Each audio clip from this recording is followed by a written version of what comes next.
literally the number one indicator of success is your emotional intelligence. It's more important than your IQ. It's more important than your knowledge. It's more important than your education. It's more important than your connections.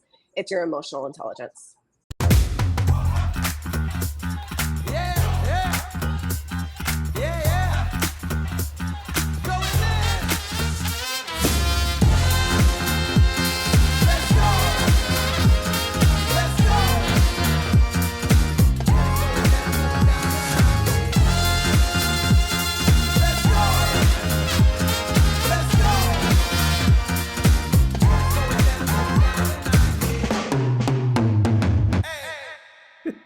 Okay, we're here, we're live. We have one person that's in a remote location, another person that's in their home. Mandy, how are we doing today? Amani, I'm fabulous. Okay, good. Week two in the renovation rental, and all is going smooth as silk. So far, so great. All right, that's good then. So pretty small updates from you. Do you have anything exciting that is going to be happening over 4th of July weekend? I don't know. Well, this is anniversary week. So my wedding anniversary is Wednesday. So we'll do a lover's walk on Wednesday around the park with the dog, the family walk. And then I think we'll probably hang out at our pool on Friday because it's going to be one of the last weekends where we have an accessible bathroom. So we'll probably enjoy our backyard for one final summer weekend before the bathrooms become completely unavailable. But yeah, that'll be a weekend. I think we'll go to Padres game on Saturday. My friend has a book launch on Sunday. It's going to be a busy weekend. What happens once the bathrooms become unavailable? The workers use the porta potties. Okay, and what do the residents use? We're not living there. Oh, okay. We don't use our pool if we use our pool in our backyard, we knock on Kathy and Steve's door across the street and ask them if we can go potty in their bathroom, or we use the porta potties out front. I don't know.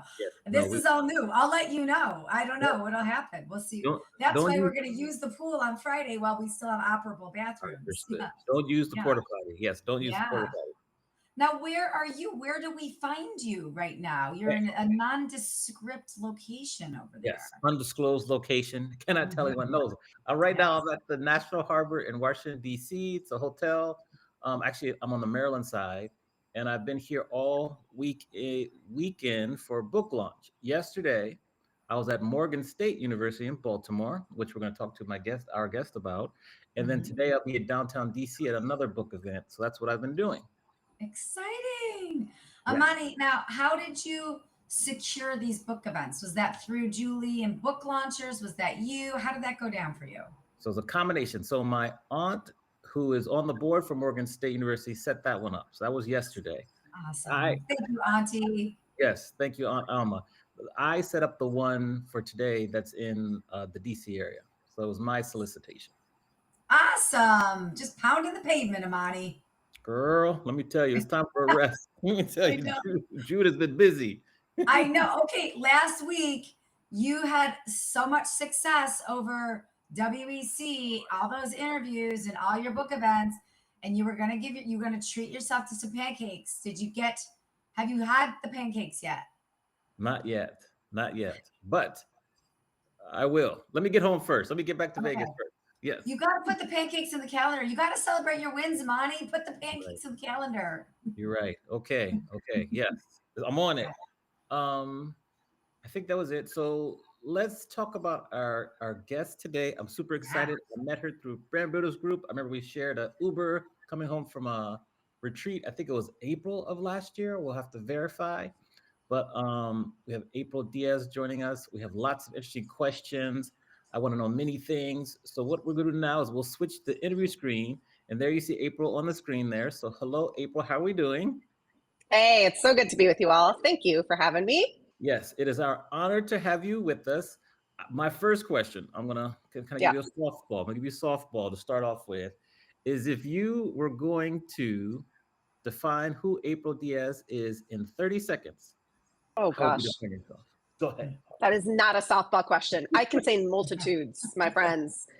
Okay, I am a leader, CEO, Wife, married my high school sweetheart.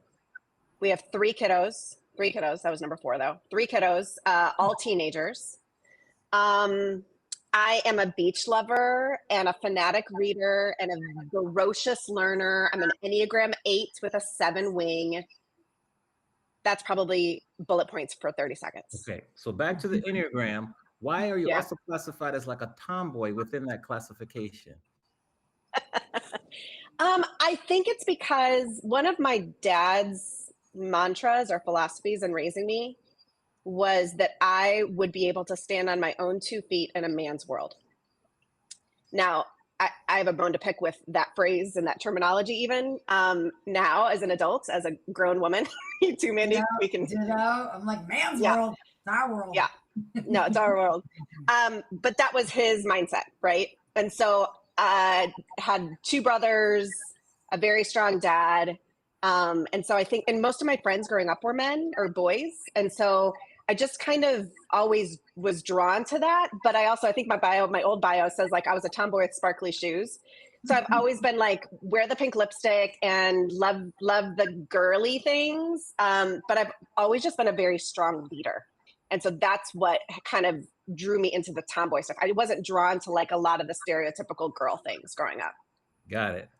Now, if we were to go back and we were listening into April when she was giving her first sermon, what would April be preaching about during the first sermon? Oh my gosh. Oh, dude, that was like 25 years ago. That's a whole nother lifetime. We have to go back to see the progress and the evolution going forward. Yeah. Okay. So I think it may have had something to do, because this has always been a part of me, is what does it look like to live your life in all of its fullness? There's a verse in the New Testament of the Bible that says that Jesus came to give us life in all of its fullness. Actually, I have the word tattooed on my wrist here, life. And I've always been obsessed with this idea of how do you live your life fully? Maybe because in part I saw a lot of people that weren't living their lives fully growing up, but also because that's kind of the nature of just my intensity and my challenging personality is like, how do I suck the marrow out of life? And so it probably had something to do with that. Okay.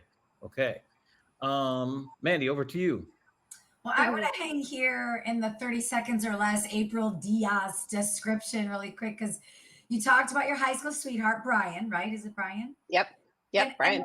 And I know it's been said in the past that one of the most important business decisions that anyone can make is how to choose their partner, right? And not necessarily financially, right? But find somebody that supports you, cheers you on, supports your dreams and challenges you. So how does picking your high school sweetheart for this, how does being with Brian align with that important business decision?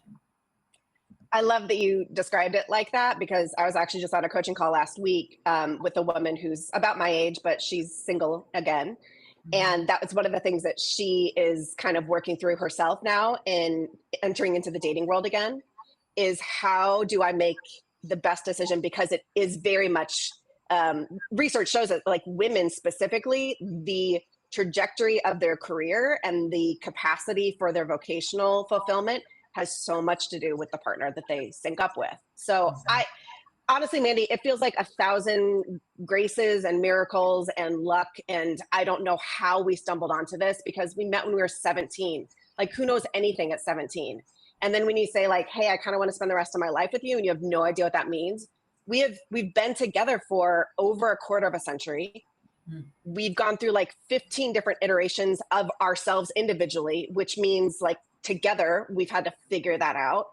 And he's still my favorite person. He is still like just the best man I've ever met. Like we're astonished at the fact that we've been able to stay together and stay this connected.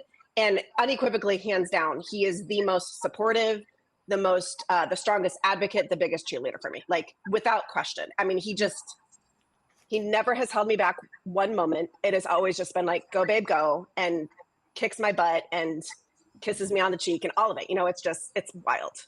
Oh, that's beautiful. Okay, I've got a two-part question just relating to that. What does he do that helps you feel whole? you're obviously very capable of making yourself feel whole, right? But when you've got a partner, there's always an element of like, they give you that nudge. So what does he do that helps you feel whole? I think there's a couple of things that have felt most important even in these last couple of years.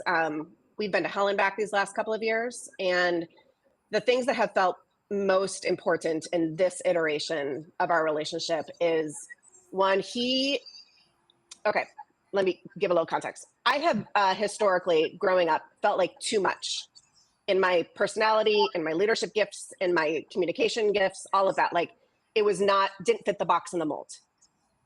Brian has never, ever, ever made me feel like too much, not only in my strengths, but also in my vulnerabilities. And these last couple of years have been phenomenally vulnerable for me. I have been at the lowest of lows, and he has been able to hold space for all of it, for the multitudes that I contain, right? Like none of it has freaked him out. None of it has made him go underground. None of it has made him go like, where's the door? I'm about ready to hit the exit. He's been able to hold space for all of it, which is remarkable. Like I tell folks, he's got the highest EQ out of probably any man I've ever met before. It's pretty amazing. But the other thing that has felt really, really important, especially as a CEO, as a business owner, he calls me on my bullshit all the time. And whether that is like false beliefs or limiting mindsets, or I don't think I can do this, or even in like grandiosity things, right? He just will call me on my bullshit and help me to anchor myself. So there's this weird tension of like, he anchors me so much and grounds me in reality, and then just has no limitations for what I can do in soaring. Oh, that's beautiful. I can relate to that because my husband always says, he's like, I'm your off switch and your guardrails. And he is. Yeah. Like we April, you and I, we're people that need that, and we don't even know we need it until somebody does it. And you're like, yeah, but they have to do it in the right way. So I'm really glad that Brian is that for you. That's really awesome. I want to hang here with wholeness, and I want to talk about your wholeness assessment. What is it? What is your wholeness assessment? How did it come about? How do we do it? Yeah, it originated 20 years ago. I had the gift of receiving professional, like amazing coaching for the very first time in my mid 20s. And that coach, his name is Dr. Jack Groppel, put me through an assessment that his company used. And it was similar to ours.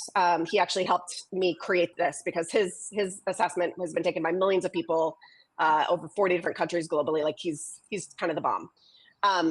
But when I started like thinking through how did I want to structure and kind of create this business, I knew that I wanted a validated, legit assessment that helped folks, particularly leaders, really get a reality check of what does their wholeness levels look like in 6 different interconnected parts. So we are measuring physical, emotional, mental, relational, spiritual, and renewal. In that order, they build on each other on purpose. And it really helps for leaders particularly to see what their gauge levels are at, how they are doing. And when one area is kind of like sucking wind, it makes a difference in the other ones. But then the reverse can be true. When you're soaring in another, it can help to bring up the waterline. So we just wanted to give leaders a really good sense as to what's happening holistically, because when you don't pay attention holistically, like that's where we see so many issues blow up in leaders' lives and in their leadership. So yeah, it's on our website, and I'm sure we can link it at some point, but it's 120 questions, and it gives very specific personalized results and frameworks around how do you grow in your holistic leadership. I love that. I want to take it because I turned 50 in August, and last year, on my 49th birthday, I was like, I want to wake up on my birthday, 50th birthday, August 9th, feeling comfortable. Wait, your birthday's August 9th? Yes. No. Your birthday's August 9th too? No, I turned 46 on August 9th. What? Nancy! Leos! It's also Whitney Houston's birthday. I don't know if you knew that, but she was kind of an icon. Oh, I do know that. Like Whitney was my first concert I ever went to in 1986. Yes, I love sharing a birthday with Whitney Houston. Oh my gosh, April, how cool. And I also I am with you on a tomboy with sparkly shoes. Like that's totally my jam. So this is so great. But I have to take your wholeness test because it reminds me of my best. I created this little thing for myself called Best by 50, BB50. And Oh, cool. I wanted to wake up on August 9th, on our birthday, twin birthday, and I wanted to feel comfortable in 6 categories. And the categories are similar to yours. So the categories were financial, business, spiritual, emotional, physical, nutritional. And it was like, so I've been chipping away at these little monthly goals for the last like year and a half. So when I wake up on our birthday this year, I will have achieved that. But like, then what? Then what after? So I'm like looking for that next thing. And I feel like the world aligned us together today. Like I got to take your wholeness assessment, because now it's like going to catapult to whatever the next thing is. Yeah, I will send it. I will link it. We will link it to the show notes. Okay. It's one of the things I'm most proud of because it is so freaking good. It just gives a really good pathway for where do you go from here, and understanding why each of those 6 parts is so critical if you're going to have a holistic leadership life. And where do you go from here? Because it's a work in progress, right? At no point do any of us like reach some sort of destination in becoming our whole selves. I think it is forever and always, as long as we have breath in our lungs. So I take it myself, like every 6 months, to just kind of reassess, like what's really going on, what do I need to pay attention to, what have I been forgetting, because we are forgetful human beings, right? What do I need to bring back to the surface? What's the piece that's kind of like dragging me down? What's catapult? All of that, like it just helps me to really frame my growth strategically. I'm going to make that a part of the birthday of like August 9th. I am taking the wholeness assessment. That's a part of my birthday plan. Okay. Exciting. Oh, Mandy, that's so cool. Happy birthday. And 50, that's no joke. That's an important one to celebrate. Hell yeah, it is. And happy early birthday to you too. Yes. Thank you. Okay. So sorry, Monty. Hi, Monty, you're here too. Yeah, I'm here too. Oh, Monty, welcome back. Sorry. Is your birthday August 9th? April and I just went on a quick date. Yes. I guess we can bring you back in here. Thank you. September 14th is my birthday, so thank you. All right, close enough. Yes. So I got a 2-part or 3-part question, because Mandy and I, we play a little tennis here. But I want to know from you first, like, out of all the people you've coached hundreds, thousands of people, what have been the most common positive attributes that have allowed them to continue to succeed over an extended period of time? It's a great question. Okay, I'm just going to say them in the order that they pop into my perimenopause brain. So I would say hunger, like a hunger for change, a hunger for growth, a hunger to not settle into the status quo, a hunger for not settling, a desire to kind of keep growing into the next level. So I would say that's kind of a big bucket. I would also say a commitment to investing in themselves. I don't know one single leader who has got to where no one is self-made. Like that line always just pisses the hell out of me, because nobody is self-made. We are the collection of our ancestors. We are the collection of our families of origin. We are a collection of those who have spoken into us for better, for worse, up until this moment. And the leaders who are kind of continually expanding in their own potential and capacity are those folks that are going, I need strategic, wise, deliberate, trained voices that will help me do that. So particularly, I think it looks like, therapists, mentors, and coaches who are going to help you do that, because they help you to take a look at your past, present, and your future in a more holistic framework. So yeah, I think that's the second one. And then I also just think like there's a humility, which probably is connected to hunger, of going like, I haven't figured it all out yet. And there's always like room for greater perspective or for expanding a worldview or whatever the case may be. So I think that there's a lot of humility there. And then I will connect this next one. I have worked a lot with women, but I've also worked a ton with men, because I have been like the kind of the lone female voice in a lot of spaces that I've been in.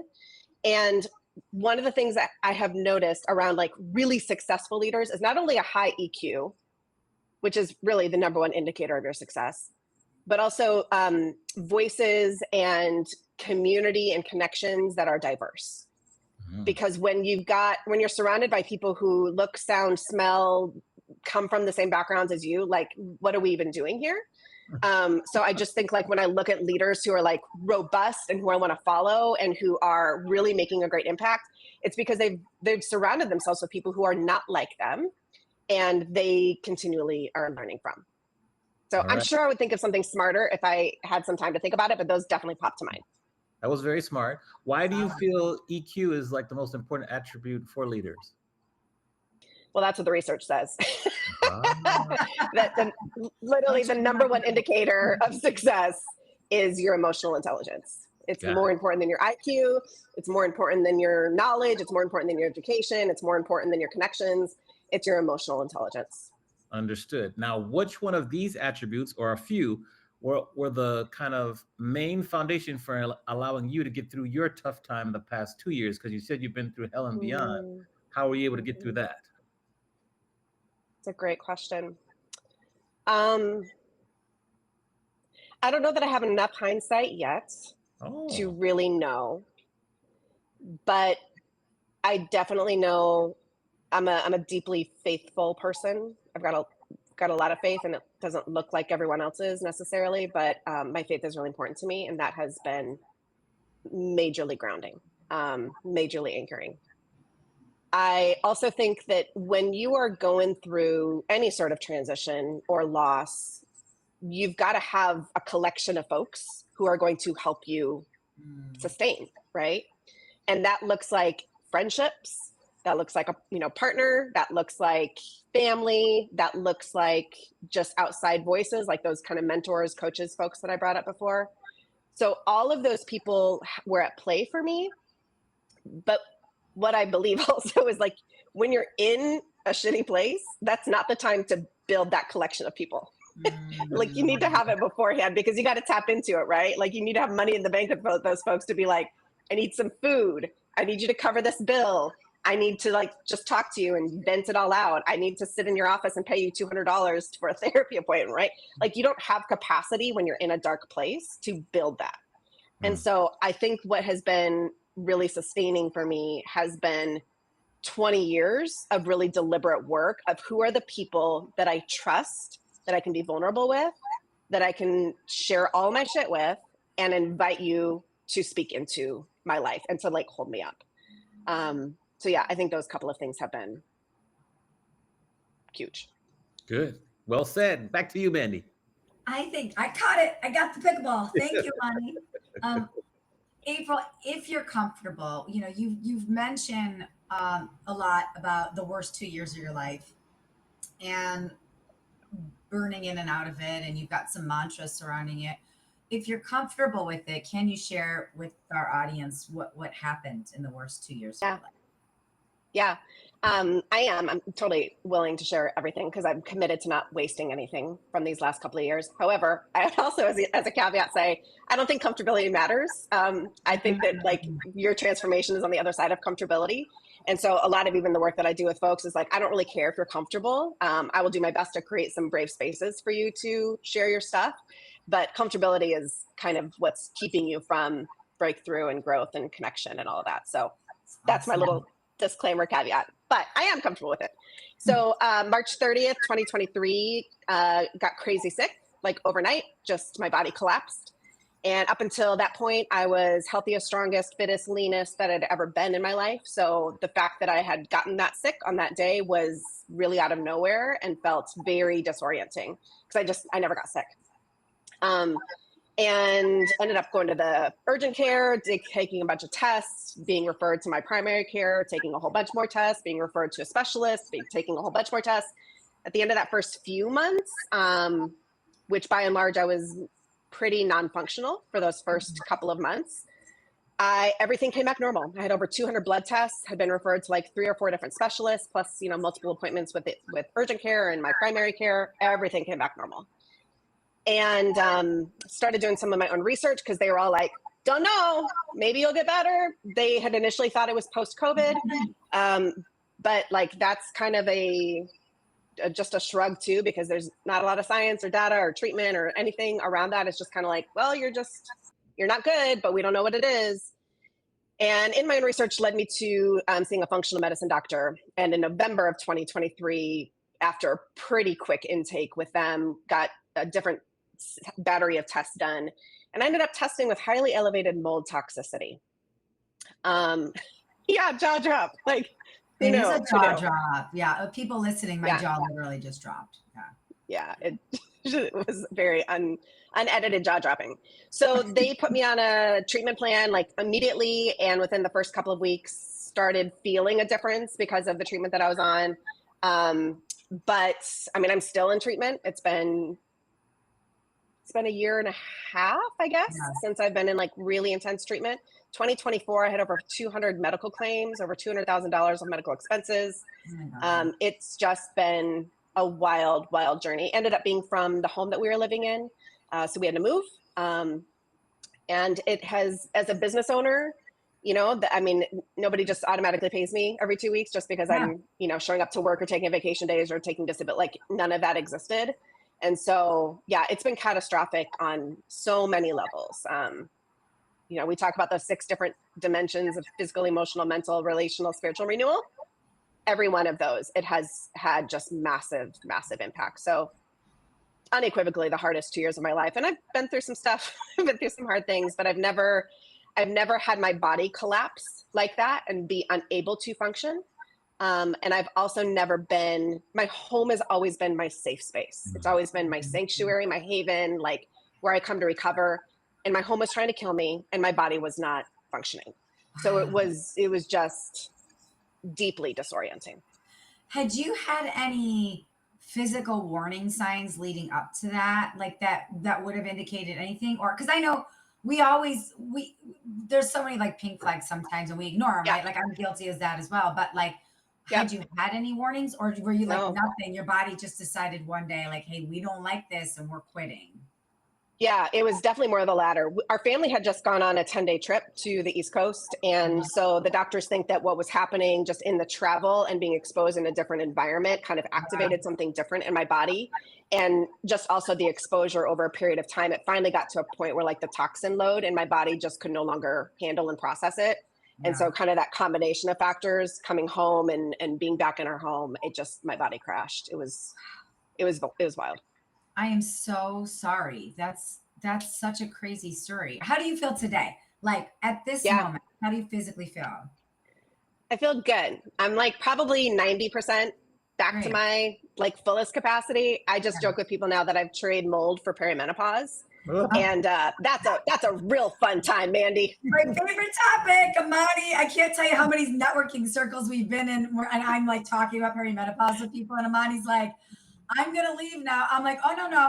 No. You stay. You stay. Like, this is, you're a man with sisters and like the family members and friends and like lots of ladies. And coworkers. It's a daily conversation. Oh, I was just literally somewhere just the other day. My husband's like, oh, I guess we're talking about perimenopause again. Yeah, it's a part of it. Yes. The mold thing is stressful and we've all been through a lot of stress in our lives. But you said something that resonated with me recently about how stress can be a superpower, or you can use stress to your advantage. How can people reframe that? How can people use stress to their advantage? Like, what are your tips for that? I love this topic of conversation. Stress is actually required for growth, right? So like from a physical standpoint, we know that if we want to run a marathon or we want to like get strong muscles or cut some abs, like, that you have to put your body underneath strategic stress in order to expand capacity. So if you're going to run, I've run 2 half marathons. I'm not a runner, but I did it because of my own growth I needed to have. And I mean, it's been a long time, but I mean, I knew that like going to be able to run a half marathon, I needed to train my body, right? And I needed to put my body underneath strategic stress in order to go from being unable to run a mile to being able to run 13.1 miles in 6 months later. So first I would say, yes, that stress is actually really important for you to put your body, your leadership under if you want to grow, but it has to be strategic stress. And because your body only has 2 options when it comes to dealing with stress. You either metabolize it through your body or you metastasize it within your body. It's the only 2 ways your body can deal with stress. So when you're under stress, which again, could mostly be good because it's inviting you into growth and into kind of new levels of leadership or of capacity, you have to be able to metabolize it. Otherwise it metastasizes within you. And when it metastasizes in you, that's where we see burnout. I mean, all kinds of mental health issues, all sorts of physiological issues. relational breakdowns, spiritual breakdowns, all kinds of stuff. I mean, it literally takes over every single part of your life. But the best tip that I have for metabolizing stress through your body is that you need to move your body with an elevated heart rate for 20 to 60 minutes every day. That's what the research shows. It's the most effective and efficient way to metabolize stress, is to move your body with an elevated heart rate for 20 to 60 minutes every day. And then you're working your stress through your body. It's not getting locked up within your body. So when we talk about like movement being so important within like the physical dimension, that is a huge part of it, is it connects to that stress or that renewal part, is you being able to like literally work that stress out of you. I love that. And I love thinking about it as a superpower. Like you can work through it. You can come out the other side because you did have the stress. That's good. Now, you mentioned before that you love to read. So if I was to drop April on a desert island, or a deserted island, with only 3 books that she could read, which 3 books would you pick and why? That's like torture right there. Decisions. I would say the Bible. Okay. Dare to Lead by Brene Brown. Brene Brown, got it. And The Inner Voice of Love by Henry Nouwen. So explain why you chose the latter 2 books. Okay. Dare to Lead. I mean, Brene Brown is my patron saint. It is a personal goal for me to be on her podcast someday. I adore her. She has taught me so much. Particularly, it started with vulnerability and teaching me how to do that, because vulnerability, I do believe, also is your superpower, Mandy. But I used to think it was like my Achilles heel, like the thing that would take me out. So she taught me first about vulnerability, but I think that the way that she talks about leadership is the way that I think about leadership. It is power with, it's not power over, that it is all about like helping people to get to the places where they need to go, even if they don't want to go there. And so that book, I just finished rereading it actually with my mastermind group this month. And it was like, I'd read it before, I'd read sections of it before, and it like took on a whole new life for me, because it was like where I'm at in my leadership journey right now. It teased out some things that I really need to pay attention to. So, I mean, I'm on a desert island. I don't know who I'm leading other than myself. And the Well, fish. no, you're leading Wilson. your clients, you're leading your kids, you're leading your vendors, like business owners. Yes, now, but if I'm on a desert island, I'm on a desert island, though, Wilson. I'm not leading anyone other than me. Wilson is who you're leading too. Wilson is also there. Wilson. Oh, Wilson. You might be leading leading the water, Mother Nature. I'm just preparing for life on the other side of the deserted island. Like, I just know I'm getting off of it. So I'm like taking a pullback to reflect. So that's Dare to Lead. The Inner Voice of Love, Henry Nouwen was a contemplative. He's since passed, but he's like just my favorite for kind of going into the deep places internally and paying attention to, what is guiding you, what is motivating you, where are your intentions from, how do you serve people best? So just that, the title of that book, The Inner Voice of Love, resonates so deeply that like there is something within me that is loving. And if I was on a deserted island, I would need to be reminded of that, because I would start feeling like I was going crazy.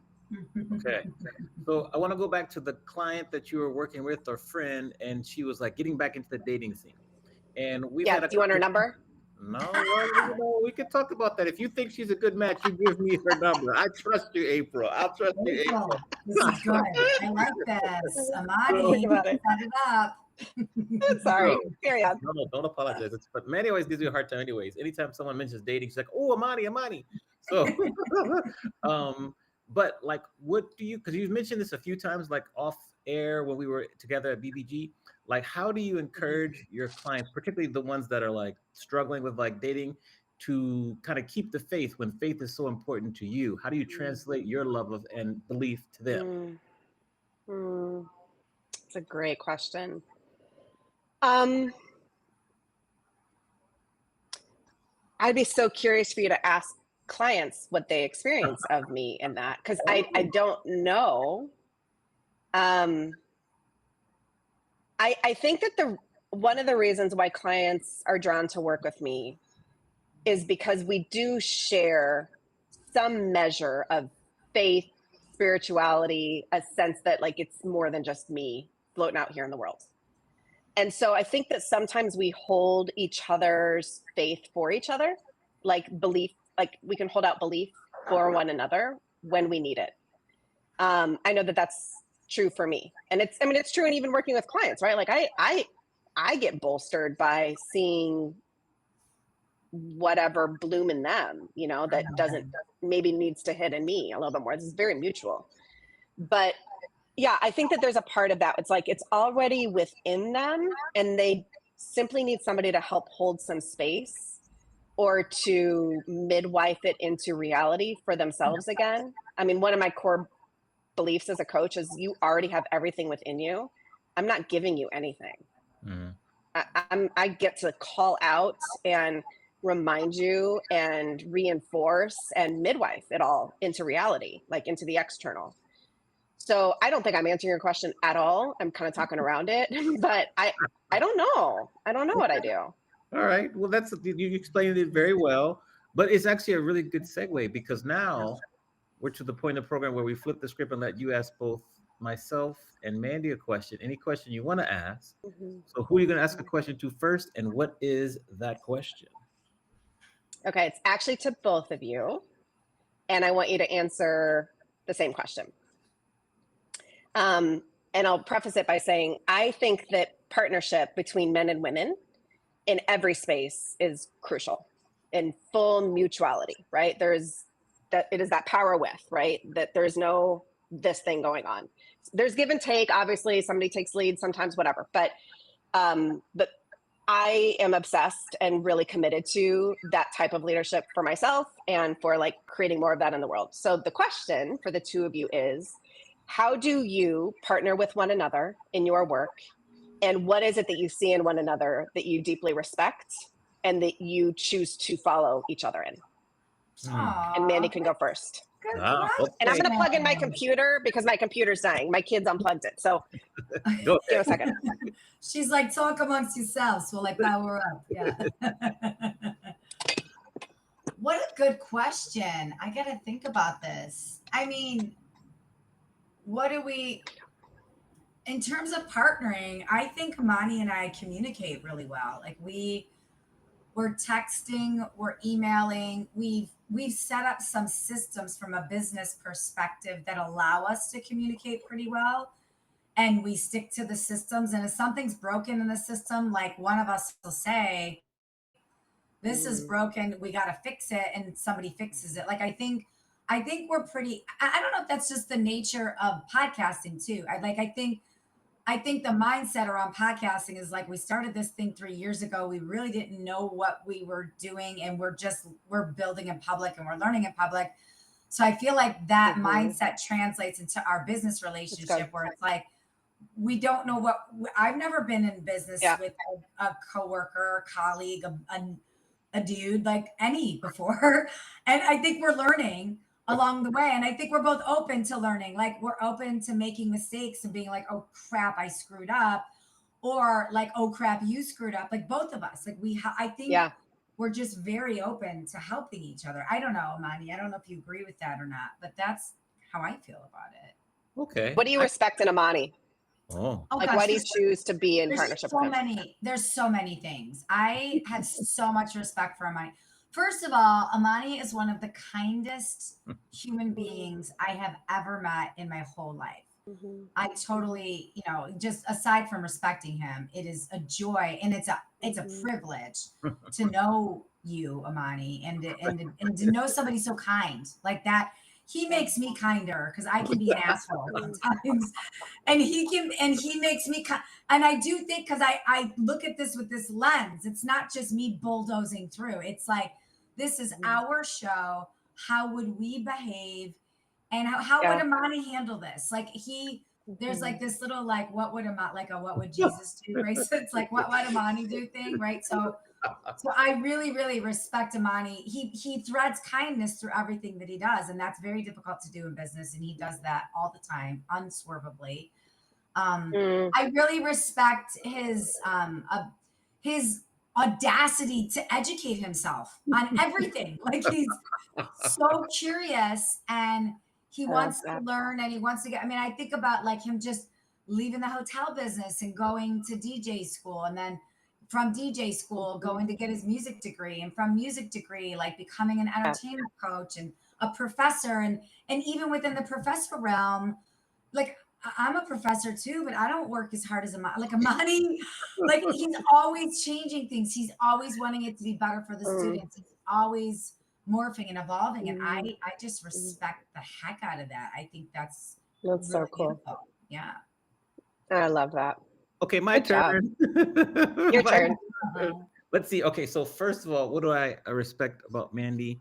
Like, I like the fact that she's like, you know, she's tough. She's like not a bulldozer, but she's pretty hard. Like she has high expectations, and it's important, and she holds you to a high standard, and that's good. I love that. And then her sales skills are like phenomenal. Like I'm always asking sales questions and getting things, and just that I respect. The way she runs her business and continues to grow, but not just grow for the sake of it, but grow like intelligently. That's like really, that's really good too. So those are like my favorite like three things about like what I respect, and just how, you know, she's not afraid to have difficult conversations, but does it in a way that's like respectful, and like, you know, she'll tee up like, okay, this might be a difficult conversation, but we got to talk about it or whatever, compared to other people who might just be flat out rude or dismissive. So I really respect that. In terms of the first part of the question, like how do we work together? Just many of those things. We're both very curious. Like Mandy says, I'm curious. She's just as curious as I am. We both are always studying, trying to get better. And it's just like, you know, just like no egos. Like we're here, we're learning. We might make a mistake. Things might not work, but we're just kind of put the egos at the door, which is really important. And we just try to create and push each other. And so that's kind of my quick answer for your question. That's so good. Yeah, I don't think there's ever been a time. I could be wrong, Mamani. Correct me if I'm wrong. I don't think there's ever been a time where either one of us was like, "You screwed up, it's your fault." Like, and how many work environments have we been in the past where like blame is how it rolls? You know, I don't. There's never been, and trust me, we have both screwed up. You know, but like, sure. Amani's never been like, "What the hell, Mandy? You totally screwed up," and I haven't done that to him. I think it's because there's a commitment. This is a long-term partnership, and I'm not going to shame blame somebody. Like I you know, if I would have handled something he handled, I probably would have screwed it up too. You know, so I think just not blaming, like in the normal corporate world, everybody's blaming. I think we're not blamers. I think. And, you know, I'll say like we've been through some like I went through a really tough breakup, like live, living through the pandemic, and not the pandemic, but like through the podcast or whatever. And Manny was there. So, but she was really good. She was really good and helpful and supportive. And that goes a long way, because, you know, it's more than just getting here every Monday at 4 p.m. Eastern, 1 p.m. in the West. It's more than, and so that was really well exhibited during that whole process. Wow, I love that. That's so good. Both of you said something that I would throw back to when you asked about like what makes great clients, or what have I loved. I forget the exact question you asked, Mandy, but you both said curiosity. That's my favorite characteristic in another human, because I think that when you're curious, there's so much potential there for learning and growth and humility and grace and all the things you just noted about each other. I think a lot of it stems from curiosity. So I'll just jump on that bandwagon. It's really beautiful. Right. And so people understand, April and I met through Brand Builders Group. How did you discover Brand Builders Group, and how has it helped you personally and professionally? I mean, I have said, I think Brand Builders Group saved my business. I joined just over a year ago. And so that was a year into my sickness. And I mean, we lost 80% of our revenue. I mean, almost immediately, right? Because I just couldn't function. And I just knew that I needed something in order to help me figure it out again. And I needed like those outside eyes, lens, ears. I needed to get out of my own head and pull my blinders back and all of that. So I got referred from another program that I had been in, like an online course that I had participated in, and heard Rory Vaden speak. And there was just, you know, like in the pit of your stomach where you're like, this is the next step. And then I saw the price tag and I freaked out. But my husband said, you need to do it. You need to do it. If you think it's the right thing, you need to do it. And so I put it on a freaking credit card and I was like, I'm going to make this money back in the next few months. And I did, and then some. And it's literally saved Azer & Co. And it is, I feel more aligned and more focused and more powerful in my work than I ever have before in 25 years. And that was through still like another year of pretty significant sickness and limitations physically. So yeah, the best is yet to come. Oh, show. All right. Back to you, Mandy. Well, I want to hear about awareness to action retreat. Like what is it? And then I have a couple of follow-up questions from there just about retreats in general. So fun fact that the Awareness to Action Retreat was actually designed and birthed because of work with Brand Builders Group. I was trying to figure out how do I get some revenue really quick because I need to make money or we're going to not be here anymore. And through that process, realized one of the best gifts that I can offer to leaders is a concentrated experience, like a coaching intensive, but really a retreat format that allows for leaders to pull back and reevaluate like what is going on with me and how does that inform where do I need to go as a leader for the next 12 months. And I have noticed that leaders are perpetually really, really good at creating goals and plans and strategy for their team or for the organizations that they work with. And they're really shitty at doing it for themselves. Because it's one of those things that's like important, but it's not urgent. It's one of those things that like, you're not really paid to do most of the time. And even in really great organizations, a lot of times you don't have personal development plans unless you're like on a performance like improvement plan to actually get right. And that's bad, right? But like, how do I actually increase and grow in my leadership and in my influence and impact? And so created this process, and it's action is an acronym. I'm not going to share the details of that with you, but it's literally like to move you from this increased place of awareness into an action plan for the next 12 months so that you can expand your leadership with ease, with lightness. But if you don't start with the awareness, you can't do that in a way that is easy and aligned and really integrity filled. So it's a 2-day retreat, and it's one of my happiest things in the world. Nice. I love that. Is there one coming up that we should know about? There is. Yeah, there's one coming up it's July 30th and 31st in Orange County, California, where I live. We are literally on the beach. It is a beautiful location. I strategically keep these retreats really small, between like 5 and 10, because I want to be able to give in real time coaching feedback. I want to be able to have coaching in the room. So I'm intentionally keeping them really small. And yeah, applications are open until July the 9th. Okay, awesome. We'll put all that in the show notes. But I want to ask a couple questions about retreats, because I know a lot of coaches, they do the retreats and everybody's got like their own DNA for it. And I've been on a couple of these before. If you're listening or watching and you've never treated yourself to something like this, if you don't go to April's, find one and do it. Because my favorite thing about it is like there's other people. It's the coach is awesome, but it's the community that is Correct. the real secret sauce, right? Yep. So within your retreat, like I've made some great friends that like I would never meet otherwise, but we're going through the exact same thing. And then after the fact, you're in touch and you're checking in with each other. You're checking with each other about those specific goals that you set while you were on a beach or in Italy or wherever you were together, right? So as the leader of this, how do you create community? Like once people get on the airplane or they get in their car and they actually get there and they're doing the damn thing, like how are you creating and fostering that community while you're there? Yeah, so the first few hours of the first day are literally just introductions. And it's not like, hi, my name is April and I live in Orange County, California, and I'm married, but it's not that. It's like a deep dive into why you're in the room and what is it that you desperately want and need. So we'll get the bio, but we also get into like the heart of why you have paid the money and more importantly, given up the time to be in the room. And that creates such connection. Like you just said, it's like, there's so much resonance, like people raising their hands and going, me too, me too. And, you know, there's so much research and data out there now about loneliness as an epidemic in our country. I think particularly for women who are leading, particularly for people of color, there's such an aloneness factor. And in that, like, we just need to know that we're not alone, that we are seen, that we are connected, that we belong to one another.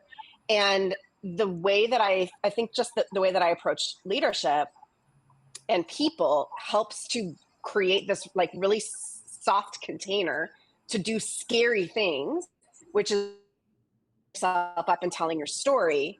But then being able to like expose that for the duration of those 2 days in kind of these live coaching segments and in doing that work and asking questions. So I don't know, it kind of feels like magical. I don't know like what kind of fairy dust is actually sprinkled, but I think it has a lot to do with the actual people that are in the room going, this is what I'm here for and I'm all in and we're just going to figure it out. And one other small thing. I think there's something actually also pretty cool when you get into a room with strangers.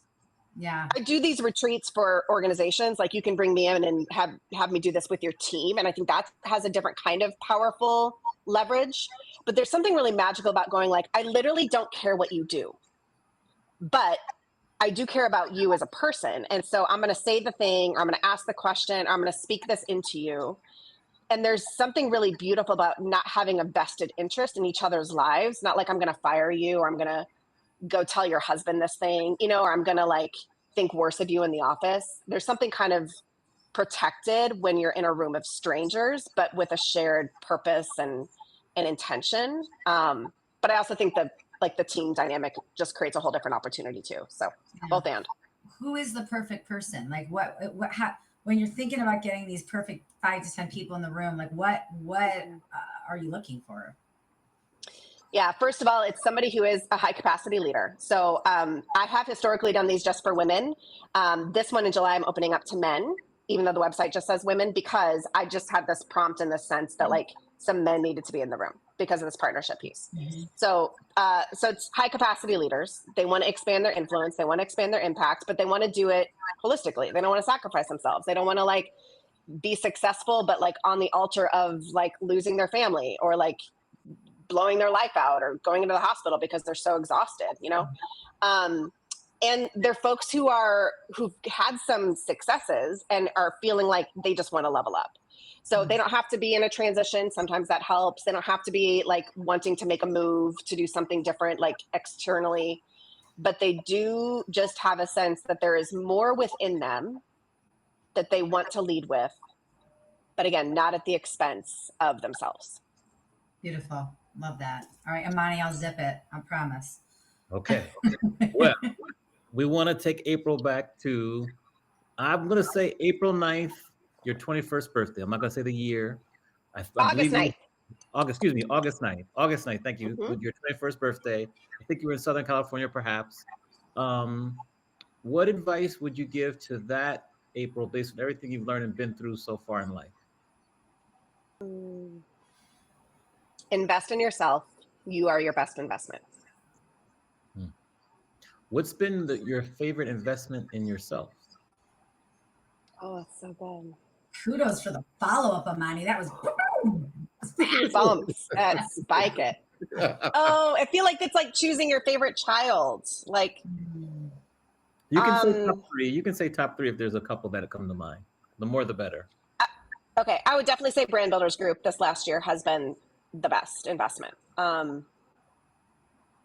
It's been so strategic. It's been so mindful. And, you know, Amani, I met you there, but I've met so many people and it's been the most generous and generative community I've ever been a part of. And I'm really grateful for that. I'm not just the training and the courses and but it's been the people that have been like remarkable. So I'm replicating that in my own business. And I want to do more of that. Like we need that kind of approach of abundance. So I think that's one of them. I definitely think coaching at a couple of different periods of time. My very first coach with Dr. Jack Grapple, the year that I was transitioning from pastoral church leadership to entrepreneurship, I had a coach, Hendrik Kutsia, who helped me create an imagination for what else was possible. And that was huge. And then I would say therapy. I've done a lot of therapy at different chunks of time, and I would not be the same person were it not for like getting my butt in a seat and having just working through past like wounds and understanding where I've come from so that I can lead more like aligned and holistically moving forward. I'll say those 3. I love it. Great answer. Mandy, back to you to close us out. I mean, you just spent not a week, but you spent an hour with us, which is a lot of time. So how can we support you and how can we lift you up? What are some things that, action steps that you can give to us to support and lift you? Yeah, thank you. Follow me on LinkedIn. I'm more and more active there these days. I'm connected to both of you guys there, which is lovely. And I love that kind of social platform. That's my favorite social platform to be on these days. So follow me there and then go to our website, azerandco.com, which fun fact, y'all, literally today, azerandco.com looks one way and tomorrow she's going to look like an entirely different thing. We're getting a whole new website, also from a connection with Brand Builders Group. Amani and I have both worked this through with Movement Makers. Leslie's going to be on our show in a couple weeks. Yeah.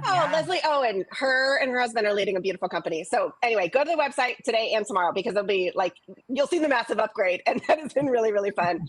But if there's folks that are interested in this retreat, the Awareness to Action retreat in a couple of weeks, the applications are due by July the 9th.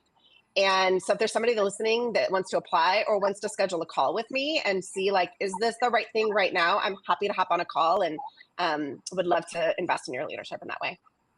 Beautiful. And we'll pop all that in the show notes as well too. So you'll be able to see that. Yeah. So thanks for being on the show. Can't wait to continue the conversation. I want to talk to your kids about going to Howard University. So we got to talk about that and everything. So make that happen. And just see, are you coming to the accelerator in a few weeks? I am not. I'm going to try to go to the one in November. Okay. Cool. Yeah. We'll hope to see you soon. You're in Southern Okay. California. I'll be there, but we'll arrange for time in Southern California. Just thanks for being a great guest and sharing your wisdom. And we'll put you back in the green room real quick. April, birthday twin. It was so nice to meet you. Let's stay in touch. This was really fun. Thank you for tuning in to Adventures in Business. Don't forget to rate and review our podcast on the platform that you're currently listening it on. And don't forget to share it with your friends and anybody that might be as much of the business nerds as Amani and I are. See you next time for another captivating interview.